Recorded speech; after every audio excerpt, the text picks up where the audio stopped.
అందమైన కట్టడం తాజ్ మహల్ భద్రత మరింత పెరగనుంది. తాజ్ మహల్ కు డ్రోన్స్ నుండి ముప్పు లేకుండా ఉండేందుకు యాంటీ డ్రోన్ వ్యవస్థను ఏర్పాటు చేయాలని నిర్ణయించారు.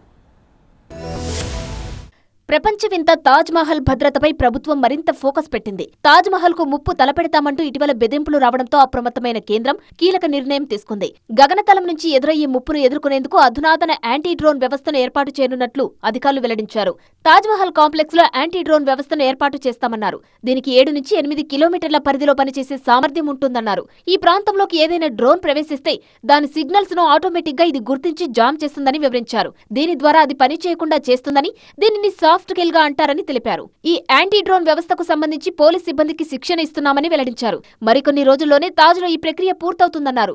రోజు వేలాది మంది సందర్శించే తాజ్ మహల్ భద్రతను ప్రస్తుతం CISF, యూపీ పోలీసులు పర్యవేక్షిస్తున్నారు. వీరికి అదనంగా అత్యంత అధునాతన డ్రోన్ నిర్వీర్య వ్యవస్థను ఏర్పాటు చేయాలని కేంద్రం నిర్ణయించింది. మరోవైపు తాజ్ మహల్ కు ఈ మధ్య తరచూ బాంబు బెదిరింపులు వస్తున్నాయి. RDX తో తాజ్ మహల్ ను పేల్చేస్తామని కేరళ నుంచి అధికారులకు ఈమెయిల్ ద్వారా బెదిరింపులు వచ్చాయి. దీంతో అధికారులు అప్రమత్తమయ్యారు.